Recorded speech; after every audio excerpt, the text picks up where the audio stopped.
We live. La, la, la, la, la. That's the fun part about it is this spontaneousness of it. Like, you can, like, you know the time. It kind of feels a little bit more like a viewer experience where, like, the countdown is for everyone, including me. You have new glasses on. I do, yeah. What happened? Explain yourself. I just need an update. And you updated the look. Yeah. Wow. I look like an old man now. I don't mind it. I've been there before. More mature.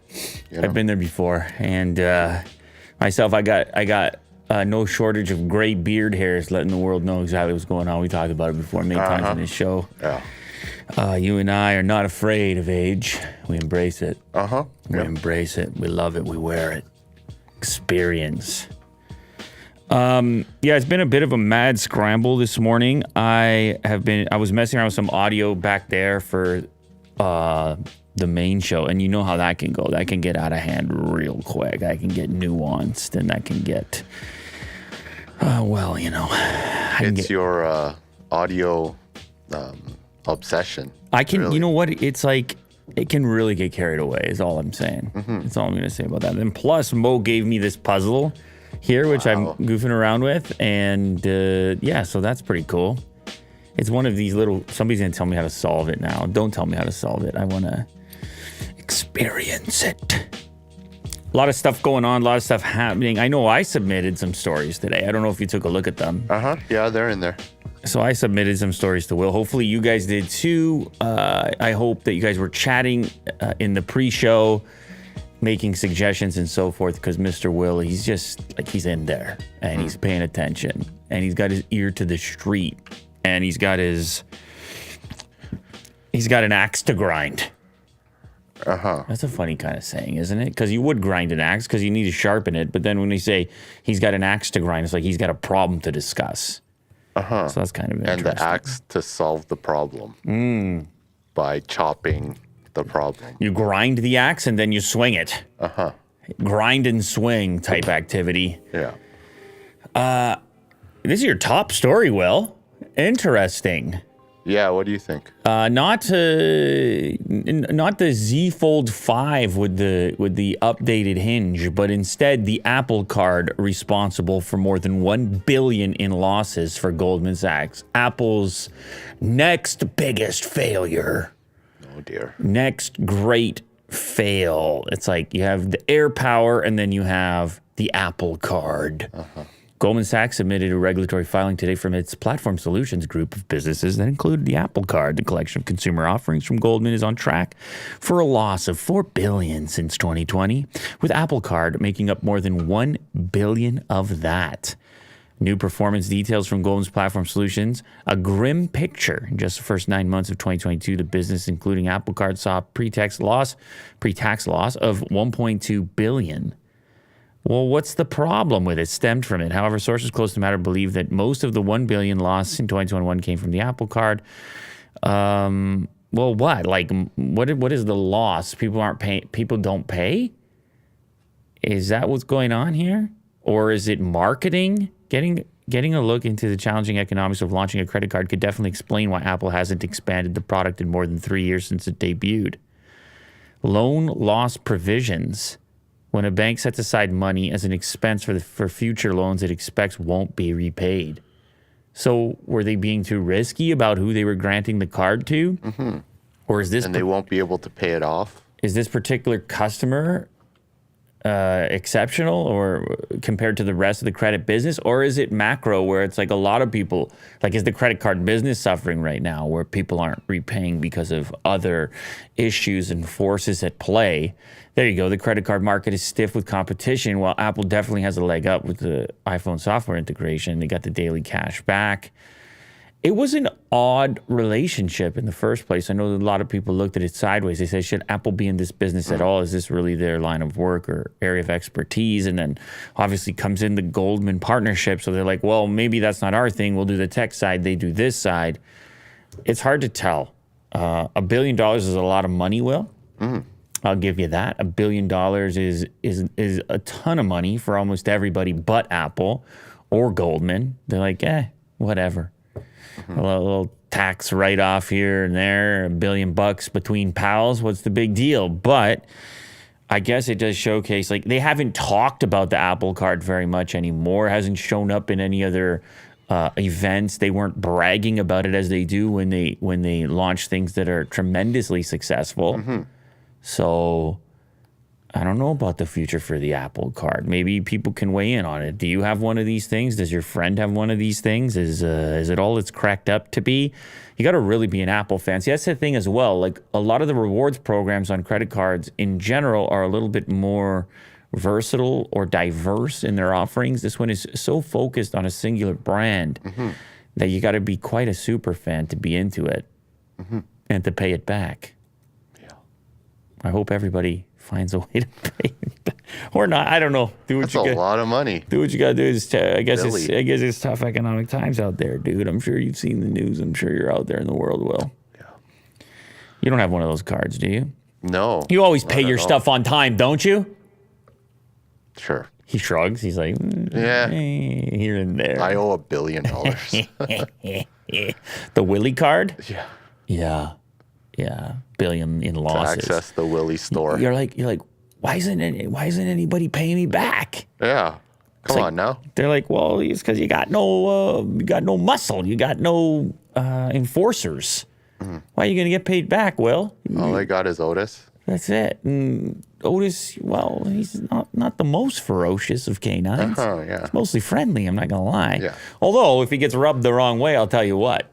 Yeah. He'll... You don't want to rub him. in any way, right or wrong. No. I noticed you're a busy guy over there today with the phone going left. Yeah, and I don't know. right. FedEx is calling me. Oh, sure, bud. It's a lot. I'm sure it's FedEx. Yeah. India's Desi OS plan for mobile phones may give Google, Apple a major headache. Not a run for their money, but just a major headache. Not stiff competition, a major headache. The project, touted as IndOS, is an initiative of the government, startups, and academia to move. The move is intended to counter Google and Apple's dominance in India's mobile operating system market. Well, that doesn't quite sound like a free market at that point. Doesn't that influence that in a certain way, considering who's funding it? I know there has been concern of like too much power on the side of foreign corporations, and this has been discussed not just in India, but almost everywhere, where they would say, hey, we don't want those antenna or that network infrastructure being installed by a foreign power. What if it reaches into operating systems or applications? I mean, we've already seen some reluctance around ByteDance and TikTok in India, and they said, no, thanks. And all of a sudden you had homegrown applications start to pop up. So why don't you go all the way down to the OS? Now, considering the government has power here to fund it, do they have power to subsidize it? Do they have power to make it extremely attractive? That's going to be tough because you're up against some major players that are doing one hell of a job at the moment. The move is intended to counter the dominance of Google and Apple in India's mobile operating system market. The Business Standard reported January 16th, citing top government officials. The Indian phone market is enormous, obviously, expected to generate Rs 2.4 trillion by 2026. Wow. It should be noted that Google's Android accounts for over 97% of the share in India. Wow. You got to take a deep breath on that one. 97%. India is one of the largest mobile device markets in the globe. Our objective is to create a secure Indian... See, they're going to go the security route. Secure Indian operating system that could also create choices and competition for Android's dominance. And you never know, like iOS might come take a crack, take a piece of it. It's obviously there. And if they can bring the right products to market now that they're doing some manufacturing, they're avoiding some of the tariffs that were previously there. Maybe they can get more competitive and chew up some of that market share as well. But you want to talk about dominance, 97% market share. Well, obviously, Alphabet won't like this very much. They're probably going to fight it however possible, I would assume. Google has so far said the CCI decision will force it to change its longstanding business model and it will make smartphones more expensive, harm the internet, increase risks to privacy, and increase the cost of app. I mean, everything will go wrong if you do this to us. They're like, you don't want us out. It's kind of like, what is that bill here in Canada? Wasn't it C11? Yeah. And Google kind of had the similar approach to that, where they were saying the internet can't really operate this way. They're saying you're not doing all the math here. They're saying there could be unintended consequences of this decision, particularly if you have a 97% installed user base. People depend on these devices. These are utilities for them. Half of all iPhones could be made in India by 2027. Half, 50%. Chinese suppliers already feeling effects. This is one of those things that was accelerated, obviously, by the global scenario in 2019, 2020, 2021. Geez, man, 2022. What are we, 2023? It's just like shocking sometimes. You do the math on how long. It's such a mind fog of quarantine and whatever that was. Feels like it's like 2-3 years. So crazy. Blackout. Anyway, well, it affected China substantially, and it obviously affected the ability for Apple to pump out smartphones. A new report suggests that up to half of iPhones could be made in India by 2027. Chinese report says that local suppliers are already feeling the effects of Apple's efforts to move production out of the country, with Vietnam also benefiting. We knew about that, talked about that. There's been a warning for many years because it's a lot of dependence on one particular nation, one particular workforce, one particular government. If you're depending on all your devices to come from there. Now, these negotiations, you can imagine, to be very complicated as you're trying to still leverage the work that you're having done there while you're still expanding your operations elsewhere in the likes of Vietnam and India. A lot of their hand in India was persuaded by the government and the removal of tariffs and things like that, other advantages to moving some production over there. And I guess they're probably somewhat satisfied if the new report says, oh no, we're going to do 50%. In the early testing phase, it was like just domestic phones for the Indian market. That's what we're going to sell first. And then you're talking about 50%. Then you're obviously talking about export at that point. Bloomberg research shows that currently just 2% of Apple's supplier facilities are located in India, putting it in 8th place behind the US, China, Japan, Germany, the UK, Taiwan, France, and South Korea. But the pace of change is already significant. South China Morning Post reports on the analyst forecast India may produce 1 in 2 of the world's iPhones by 2027, compared with the current less than 5%. This is a very, very aggressive forecast, and it's more than JP Morgan's prediction of 25% by 2025. Well, you have a tremendous workforce, Will, that you can put into action. And if the signs are pointing at success with the workforce that's currently there, you might be thinking, hey, we can just hit the multiplier on that. And maybe there's other incentives and advantages that we're not even privy to or aware of. No tariffs or taxes. Well, that's for those domestic phones, but I just mean cost of production in general. Maybe they're getting a better deal. Maybe they're seeing profit margins increase. Right. Maybe there's other aggressive incentives in place. Either way, I can't say I'm all that surprised. I sort of saw it coming, which is one of the reasons that we had been reporting on that subject since the very first iPhone was produced in India for that market, even when it was like an older SE or whatever it happened to be. Yeah. Tesla's used car prices are in free fall, but Elon Musk is not chiefly to blame, according to YouTube star. They're talking about Doug DeMuro. He put out a video, Doug, talking about his speculation around Tesla car prices. We, on our last episode, put out a little chart analysis of Apple's new car prices, right? And you might assume, listen, if you're ever going to if you're going to drop the prices of the new version of your vehicle, it might also impact the used market. Yeah. So I feel like that is partly to blame, but Doug has actually one more speculation, which is that the rise in interest rates in the U.S. has had an effect. So he's going bigger picture, suggesting that the typical Tesla buyer, and by the way, he has a specific insight because of his Cars and Bids website. he's constantly tracking sales from month to month for different models of vehicles. And so the drop and the decline that he's suggesting here is relative to like 1 month ago. So it's all really recent. And in conjunction with Tesla dropping the prices on their new vehicles.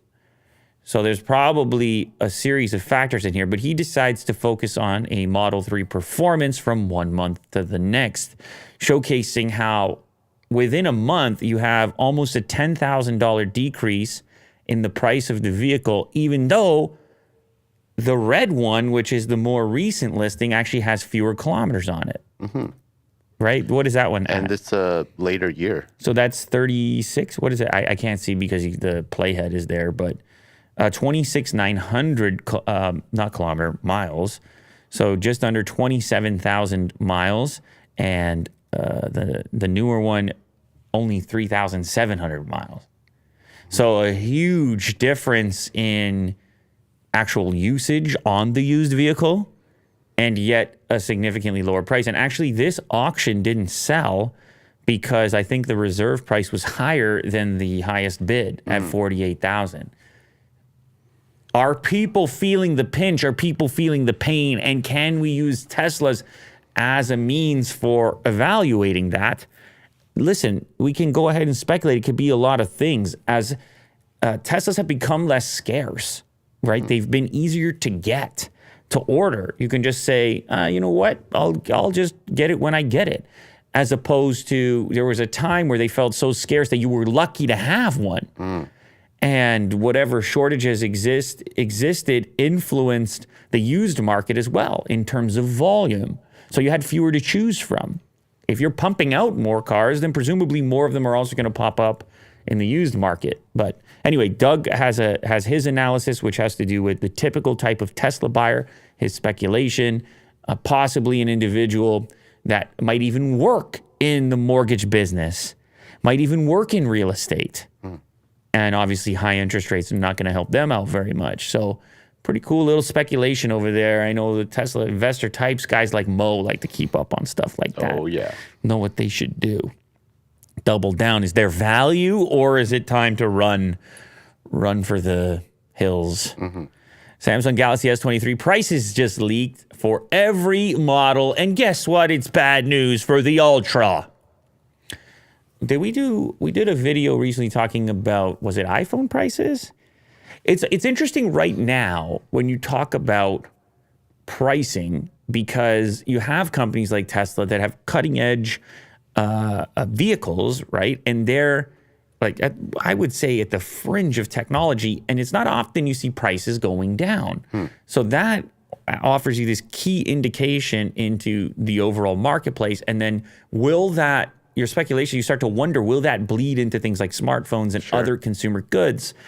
Because the price of smartphones has just been skyrocketing, really. It wasn't that long ago that things were $500. Now they're $1,500. I'm talking CAD, although you can probably spec out an S23 Ultra in USD probably to around that range.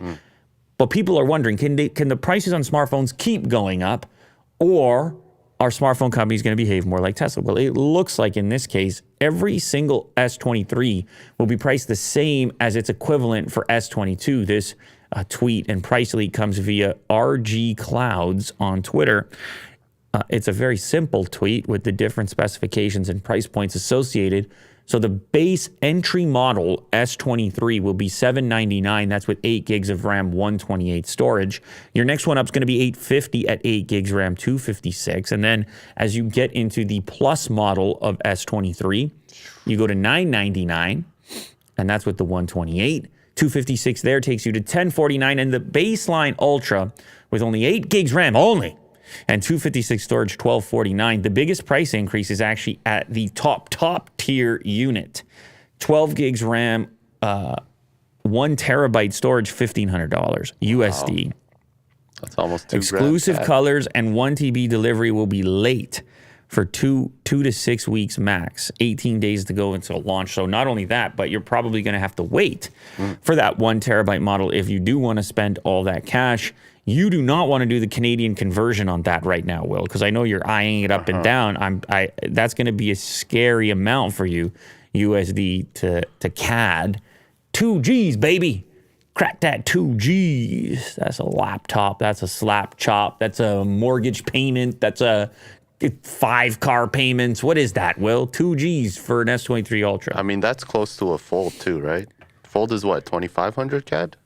Yeah, around there. I mean, it was. Who knows for the yeah. next model, right? Like anything can happen at this point in time. It's just, I think this is an indication to me that smartphone companies will not be adjusting yet.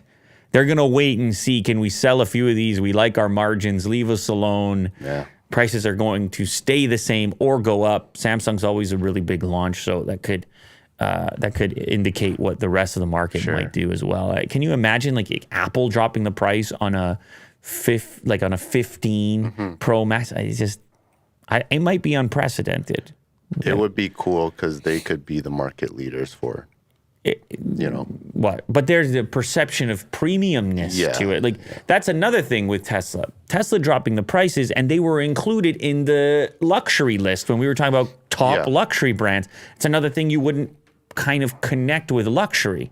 But what about their OSs? I know phones are different, but remember when they said their OS is free?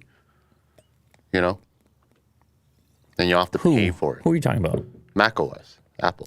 Oh, you're talking about laptops now? Well, because Android is free. It's software. Android is free on your Pixel. The fact that it's free, I mean, it's a precedence. Yeah, but Tesla is software too. Sure. That doesn't mean they can't. Listen, they have to go where the marketplace goes. If they're not moving units, they've got to make an adjustment. They need to make sales. So ultimately, the buyer decides. If you guys out there in this audience, if you guys decide that you're not going to buy Galaxy S23 Ultras, then guess what? They may think or have to adjust their price. And that goes for the whole S23 lineup, and it goes for Teslas, and it goes for everything else. The market, to an extent, can have influence here. Samsung Galaxy Z Fold 5 may finally get the crease right. Now, this was exciting to me because I have been a fan of the folding devices, and I probably over the last 3 years have had in my pocket a folding phone, maybe more so than any other phone.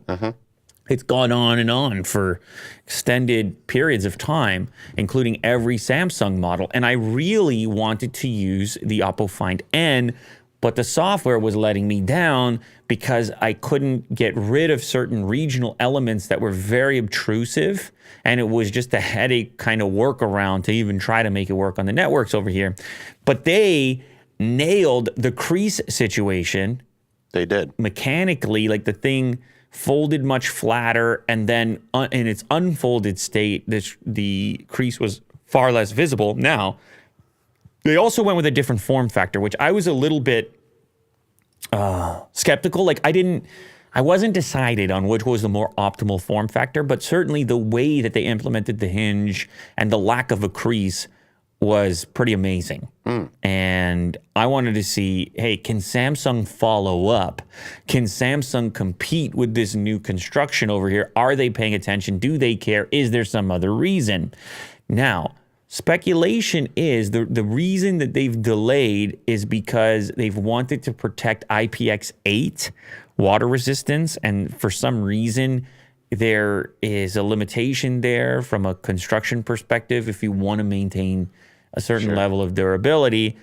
But apparently, they may figure this out for the next generation, the Z Fold 5, that they can maintain their weather resistance and at the same time get that truly flat folding sandwich without a wedge type shape to it.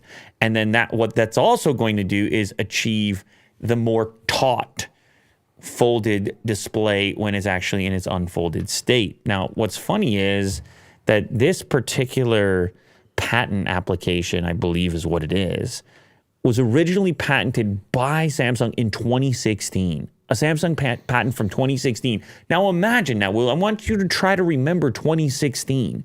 The foldable stuff wasn't it goes to show you how far in advance these companies need to be thinking about future technologies a decade into the future. It's pretty amazing stuff.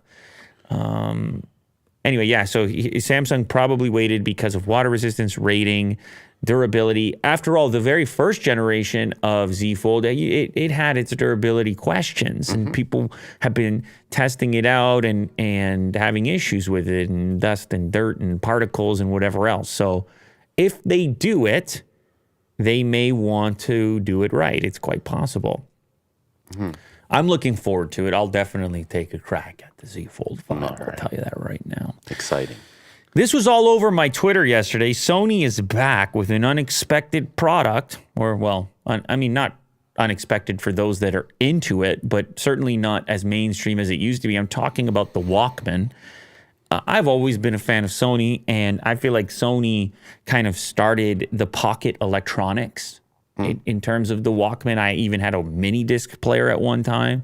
But the idea of a portable electronic, you can kind of put probably the Walkman and the Game Boy as the early phase of what that is. And now, obviously, so many of our electronics and technology products are in our pockets or in a bag, or they go with us places, batteries and so forth. Well, the reason that this was all over Twitter yesterday is that they've launched a new high-resolution Walkman with a far more affordable price, and people seem to love the design of it. Although I think this article doesn't do an amazing job of showing the image. Oh, there we go. Okay. So people are loving the design. You have some tactile buttons. You have sort of a lack of a massive bezel on the front edge. You have a little texture and grip on the back of it. It's like a whole different science fiction future than what we see with a lot of other electronics brands, where they're kind of trying to get rid of all buttons. This one's like, no, we're going to give you some tactile buttons. It's nice on one side. It kind of has that cassette-like feel. It does. All the buttons on one side. It does. So that when you're holding it, you can kind of instinctively reach the commonly used buttons without even thinking about it, without interacting with an interface at all. Now, the reason you might be thinking, why are people even buying these? Okay, so these are playing like high resolution audio, PCM format audio, 24-bit, 96 kilohertz resolution. So this is for the audiophile types. It's for the aficionados. Can you hear the difference? Can you not? Well, listen, that's completely up to you. But for those that are looking for something like this, also probably some nostalgic folks, this is more affordable than some of the other high-resolution players they've put out recently, up to like $4,000. Actually, if you go back to the article, I think there's a link. The Signature series. See where there's a link that says Signature series? Check these. This is the stuff they've put out like as recent as last year. I think that thing's $4,000. Oh, the gold plated whatever comes packaged in a 99.99% purity, gold plated, oxygen free copper chassis. I don't think you need that, but I don't know how heavy your nostalgia is. This one, on the other hand, is going to be around $350. If you listen to a tremendous amount of music and you take it very seriously, maybe you look at something like this. And then the beauty of it as well, having a separate device and having wired connections. And it's niche now. It's not going to be in everybody's pocket, but you're getting like an extra 30 hours of listening. And maybe you don't want to completely deplete your phone. Maybe you use it on the airplane. I don't know, Will. It's up to you. Whatever you appreciate. It's like people buying really fine cameras as well, to a certain extent, where you could just say, take the photo on your smartphone, it's fine. It's not the way people listen. But then some people, they listen to Spotify or whatever, and they're like, and it doesn't, they wish there was more to it. They feel that they're lacking. They have a really, maybe they're used to a hi-fi system, high-res files. And you pair it with their really great headphones. That's something then. Yeah, that might be something, Will. You know? PlayStation is locking one of its most requested features behind PS Plus subscription. People typically don't do well with the paywall. Any type of paywall. They're like, what? Subscription for that? But gaming in general has been moving a lot more in this direction. Just yesterday, my kid is playing Overwatch. He's just like destroying he's just dominating. And he's like, I got to get this battle pass. And I'm like, for what? For what? They keep working it in, promoting it, and it's like Well, You feel like an outsider. I would say for Overwatch, you can't play a certain character until you unlock the You're battle pissed. pass. You're pissed. It's like, come on now. Yeah. Well, listen, Yeah. he's pissed. You're pissed. Everybody's pissed. But this is the future of gaming, it appears, and to a lesser extent with some games, to a greater extent with others. Anyways, in this case here, it's actually going to be some titles that come with tiers and bundles, and this is speculation, but it could get complicated. Essential does everything that PlayStation Plus used to do. Extra is what gives you access to the game catalog, and then Premium will put all the perks of the previous 2 tiers, as well as exclusive goodies like game trials, cloud streaming, and classics catalog. So this is increasingly what's happening. It's not just like one service. Yeah, it's very complicated. It's always complicated to get you paying more. And they're like, but wait, there's more. For only another $6, you'll unlock this, and then you'll unlock that. I would imagine if it's so complicated, someone would be like, screw it. I'm just going to get the top. So I don't have to worry about anything. A scoop from Insider Gaming suggests that one of the most anticipated features for the PS5 will only be available for those forking out for the highest PlayStation Plus tier. Of course. Which I believe is going to be Discord. They're adding Discord to it. Scroll down a little bit further. March's update for the PlayStation will roll out the sorely required Discord integration on the console and introduce cloud streaming of PS5 games. But however, if you don't have the premium tier of PlayStation Plus, then you might not get those functions. It could be only streaming of PS4 games instead of PS5 games. It could be an outcry. It could be an uproar and an outcry. It is getting complicated, isn't it, these days? Good Lord. And if it's a kid and the parent is looking at it and the kid's just like, give me the best one, and you're just like, all right, I don't even want to read all the specifics. And get the Xbox one too. I don't want to read Steam, all the specifics of this and which characters you can and can't play and which games you can and can't stream, and you can't use your Discord integration. Just get the max. Just get the Ultra plan. This is speculation at the moment, so we can't say for certain this is what they'll do, but get ready for more fragmentation of subscription styles and services. A drone crash on a Netflix set causes serious disfigurement to an actor's face. This is not a good story for Netflix, but it got me thinking in general about the risk factor associated with drones. It's not the first time we've heard it. And then also, what the hell is the settlement when you're an actor that will look different all from that day forward because you have been rearranged by a drone blade? Ugh. Like, what is that settlement? A high-profile Taiwanese actor was badly injured during a Netflix shoot recently when a camera drone collided with his face. Kai Ko suffered what his manager described as serious disfigurement, with his injuries requiring as many as 30 stitches to close to his cheekbone. Sound like my broken nose, sort of. I've been disfigured. It wasn't a drone responsible in my case. The accident occurred on December 27th, but has only been recently reported. It took place during the making of a Mandarin language fantasy series called Agent from Above. The show's producers told Variety the crew has restarted work, but Ko has not yet returned to the set. Well, now he has a gash on his face. How do you work that into the storyline? He's got stitches over there. You work it in the storyline. Wouldn't you have to? Like, let's say it's a main character. You can't just like, what are you going to do? Makeup? Like, I don't know to what extent the injury is, Will. Yeah, we need to see. You got to work it in a storyline. That's like when an actress gets pregnant for a TV show and they have to work it into the storyline, dude. Come on, you watch this stuff happen.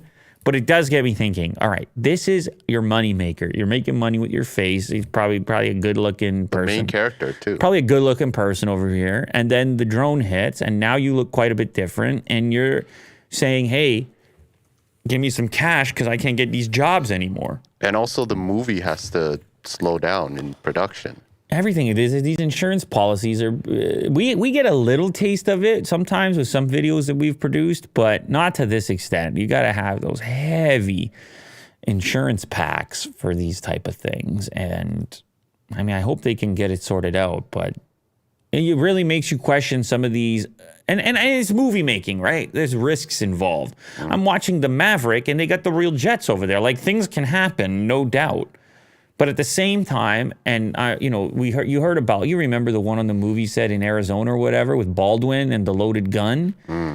At a certain point, you got to question some of the tactics when you got the injuries associated and so forth. You could have the really sick shot, but does it have to be that close to his face? And they're going to be doing the math on this because these things are going to get expensive. I'll tell you that. Yeah.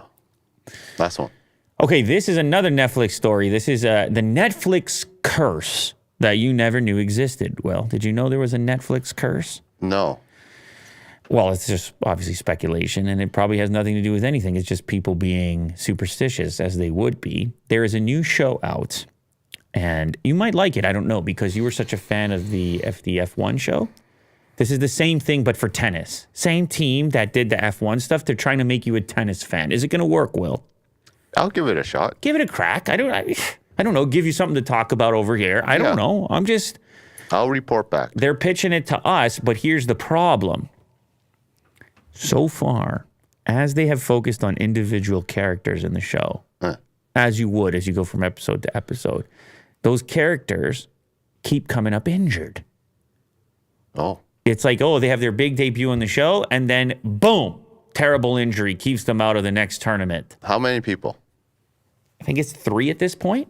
3. Okay, yeah, that's enough to warrant speculation. The latest is Nick. I should know how to pronounce that because I've watched his clips on YouTube. Kyrgios? Anyway, he's the latest megastar. He's the guy who gets real fired up and stuff. You've seen him before. Yeah. He's the latest to withdraw from this year's Australian Open, and fans believe the absence of some of the game's biggest faces is down to one thing: the Netflix curse. I don't think you can play the trailer because, I don't know, clearances or whatever. So he was set to show up in the Australian Open, had to pull out due to injury, and he is now part of a list. And there's a tweet, if you scroll down further, where you can see the entirety of the list.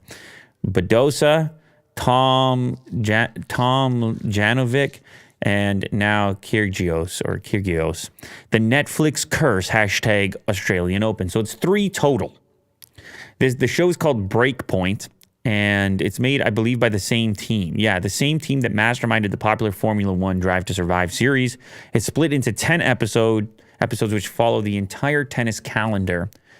And the last 3 stars, or at least 3 of the stars, have immediately come up injured. Now, it's a sport in which injuries occur quite frequently, so I don't know that we can read into the curse thing, but athletes do tend to be superstitious, Will. Yeah. They might have a certain, not all of them, but they might have a certain pattern of preparation. You do something. It's a lot of confidence, right? You got to have a lot of confidence to, I'm actually not very superstitious as far as, like, I probably am not superstitious enough as far as sports are concerned. I'll switch everything because I'm so into like trying new things. Oh, really? Yeah. Okay. So, I mean, if I really like something, I'll probably stick to it. But when it comes to new stick, because I play hockey, new stick technology, and I'm not playing professionally. If I was playing professionally, Will, then I would be probably really nervous to switch things up. You see guys in the NHL and in other sports as well, they don't want to change their equipment too frequently because they're getting paid for it. If things go awry or there's a mishap or they don't finish a play or something, there's money on the line for a professional. Yeah. I think I can be a little bit less superstitious, but certainly it's always integrated into sports, and it's in there in fighting, and it's in there in baseball, and it's probably in there in tennis as well, where you start to notice a pattern and you think to yourself, I think, you know what the other one was? It used to be if you're on the cover of the video game, you're going to have a bad season, or what was it? The Madden curse? What was the Madden curse? What was it? Yeah, they apparently if they're on the cover, that team will lose. Yeah. Just lose. And I think there's like the EA curse as Just well. lose in general. Anyway, people, McGregor. when you're working backwards, you can always find these things. You know what I mean? Coincidence. You go looking for them. You can always Or are find they? these things. But it just has to get into the head of the athlete, right? If you're about to do the event and all of a sudden the cameras show up and you saw the last 3 guys came up injured, you might just be like, look, man, not today. Nah. Not today. I don't know. I got to go perform. Like, I just don't even want to focus on that. Yeah. Whether it's justified or not, it is... Curious. Yes, curious. And it probably won't be the last one of these sports-related curses. I just have never seen one associated with Netflix previously, so that's kind of interesting. The Netflix curse. I might check out the show as well, because I really like the way the F1 one was done. Sure. And all of a sudden, although that really cooled off after the series ended. Did you continue? No. Yeah. It really, But I think season 5's coming up. And you're going back. Yeah, I'll go back. So anyway, tennis is the next target for Netflix. It's an interesting model for them, going after the sports and getting people chatting and talking, and good for them. Thank you very much to everybody who joined here today. Really do appreciate it. Especially appreciate those that are there for the pre-show, helping Willie do, chat about topics, getting to know one another and so forth. We are on we're on a roll right now. I'll tell you what, we're not slowing down anytime soon. And so hopefully we'll see you either on the pre-show or on the live show tomorrow, or just catching up with us after the fact, or continue to enjoy our clips on the Clips channel. However you choose to enjoy Lou later, we truly do appreciate it. Thank you for everybody for the super chats as well. And we'll see you very shortly. We'll see you tomorrow, actually. All right, later.